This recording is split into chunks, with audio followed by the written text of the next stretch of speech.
What up? Sit down, man. Charlie. These are. What it at? I'm gonna do a rap. Hello, young cocoa butter. Welcome back, students. It is Professor Tricks here, and I got a big lesson for today. It is how to use that throwing knife. Part 1. Now, for those of you who have never used the throwing knife before, I hope you learn enough from this tutorial that makes you confident to put it into your class and give it a try. For those who already use the throwing knife, I hope I can show you a few more tactics, but I have to mention one thing, and that's that this is from a knifer's perspective. Using the throwing knife from a knifer's perspective is a lot different from using the knife from a gunner's perspective. See, as a knifer, that throwing knife is a necessity for me, and at long distance, it's my only lifeline. Whereas a gunner can throw it, and it really doesn't matter if it hits or not. They have other options to take out that long distance kill. But for now, for the beginners here, I want to go through the behaviors of the knife so that you learn distancing and certain angles and how the actual knife reacts after you throw it, so you're not taken off guard. So here it is, the long-awaited throwing knife tutorial.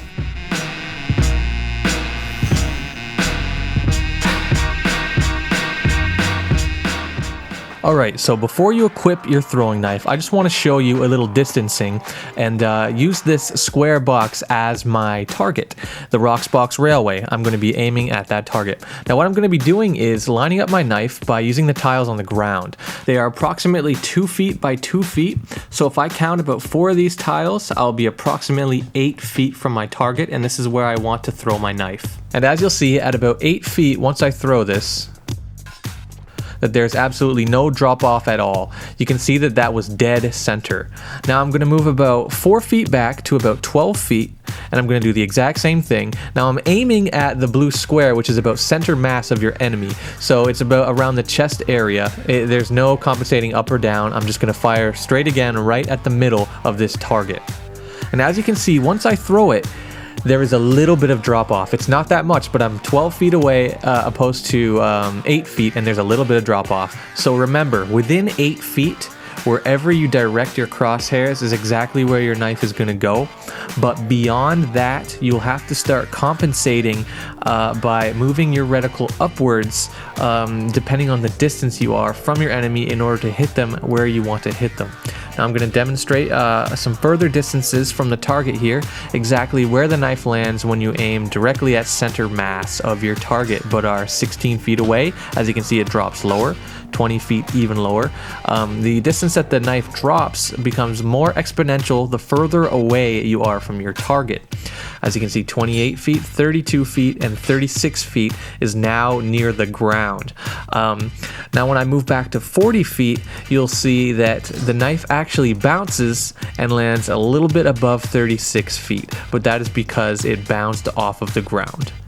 Now I am going to demonstrate exactly how much you have to compensate from 40 feet in order to be exactly on target. Now, as you can see, I am measuring the distance from the ground to the target with my reticle or crosshairs. Now, obviously, you won't be able to do this in the heat of battle because you won't have time, but just for the sake of the demonstration, I'm going to measure it up, and hopefully I'll be exactly on. Now, it's about a full crosshair vertical length that I have to compensate above my target in order to be right on. So I'm measuring it right now. And as you can see, I'm slowly using reference points on this map in order to get to approximately a full vertical length of my crosshair above the target. And let's see if this lands.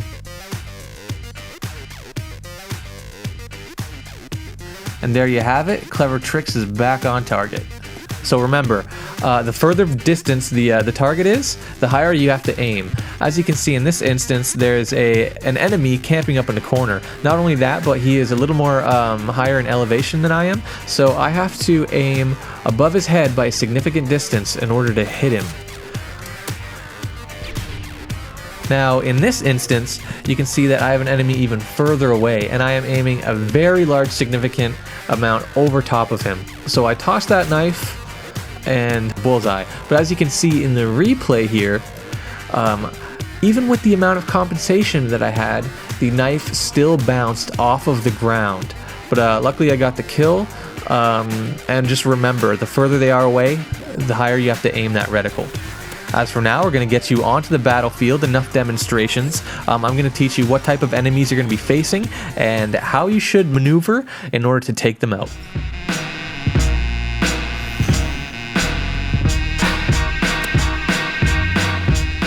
So the most basic enemy that you're going to encounter that you can take out effectively with your throwing knife is one that is dormant or not moving and oblivious to your presence. Now, in order to reach one of these people, you have to either make some kind of flank or get behind them in some way. And as you can see here in the first instance, there's an enemy just sitting here doing his sniping thing. So I get to flank him and get the kill. Easy enough. But this next enemy here, as you can see, another sniper. One reason to use the throwing knife at this distance is because it may be dangerous to run out there and knife him. You never know when an enemy is going to turn on you and actually, become a bigger threat by noticing you're there. So it's better to take them out most times than sneak up behind them because you never know what they know. So the quicker you take them down, the better, and the safer, the better. So you kind of have to weigh, is it safe enough, and kind of do it quickly. So in this instance, I aim a little bit above his head, and I take him out. Now, in this next example, what you have to be aware of is that even when an enemy is crouching, you can throw the knife between their legs. See, I do not get any kill during that toss, so I have to run out there and use my knife. Here's a close-up version of that. The knife goes right through his legs. So the knife is very precise. So just remember that the knife can go through someone's legs whether they're standing or whether they're kneeling. So during this next kill here, this next double feed, there are two enemies that are going to be dormant that I'm going to be firing at. This first one is lying on the ground, so I know he's getting up, so I take him out quickly. Now this next one, as you can see, is right at the corner here, standing there waiting for someone. But I want to mention something. The reticle that you see on the screen, my crosshairs, they are glowing red. That indicates to me that this is going to be a critical shot. But whatever you do, do not count on that reticle being red to make the shot. First of all, you can see that I've already thrown my knife.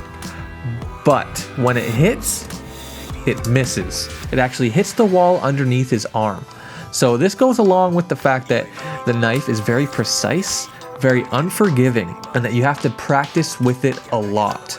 So just remember those red crosshairs. Do not rely on them. Rely on your own sense of aim, because as you can see, I relied on the crosshairs and I did not make the shot. So I have to run in with my knife and make the kill.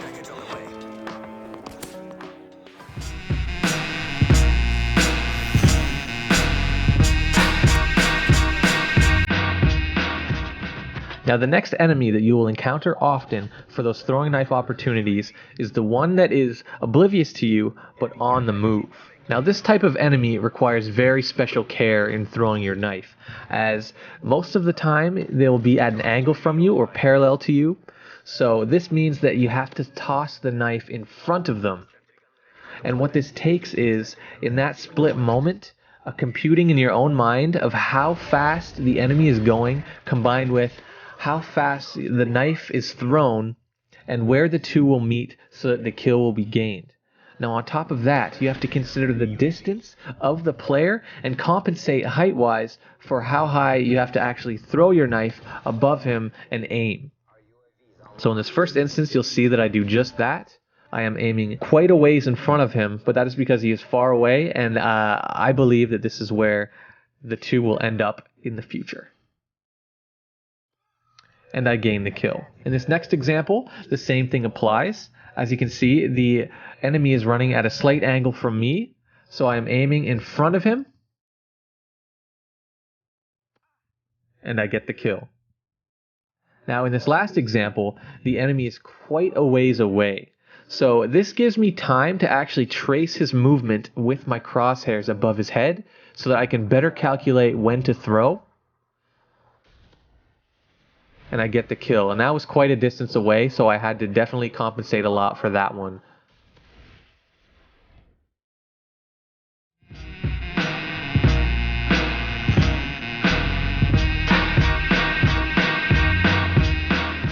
Now the third type of enemy that you are going to encounter is the enemy that is facing you one-on-one. This enemy is one of the toughest enemies to take down with your throwing knife, so you have to act defensively with your knife. Now what this means is, once you throw that knife, you have to have an exit plan just in case that knife doesn't hit. Because guess what? Throwing knives don't always hit. In fact, most of them won't. So you have to have a plan and in some way get out of that situation if your throwing knife is errant. Now, I will show you some of those tactics with this first example. As you can see, there's an enemy coming at me and he's facing me one-on-one.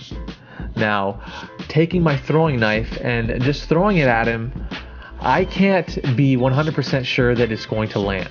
So my exit plan in this case is to find cover by what I like to call drifting. And I call this specifically doorway drifting. So I throw my knife and I start drifting immediately to the right. So that just in case that throwing knife doesn't land, I am now behind cover and in a power position, and that now he has to come to me in order to gain that kill. Now in this next example, it's kind of like drifting, but it's just going prone. Now I throw my knife, and just in case that knife doesn't land, I hit the deck. And luckily for me, there's a road barrier right in front of me so that I would have somewhat of cover if that knife didn't land. Now in this final example, you will see that I have an errant knife being thrown. I missed the person right there, but I can get to cover by going prone, so I lie prone. Now I use all of my senses at this moment. As you just heard, the enemy was killed. So now I know it is safe to get back up. So I collect my knife by using scavenger, which I know gives me a knife automatically. But what is actually transpiring at the moment is another enemy spots me in the far distance, and he will soon start shooting at me. So again, I throw my knife and I employ the ducking or proning tactic, and I get the kill. And I have survived 2 enemies from a long distance trying to shoot at me when all I have is my throwing knife. Now that concludes part 1 of how to use the throwing knife. I hope you learned a lot. I hope you're now confident enough, if you haven't used a throwing knife, to put it in your class. But this is just part 1 of how to use that throwing knife. Part 2, we will cover how to take out multiple enemies and how to pursue an enemy across the map and take them out using your throwing knife. So to all those people who already used the throwing knife, I hope you learned a few new things. And to those who haven't put a throwing knife in their class before, I hope you go out there and I hope you're confident enough to use it.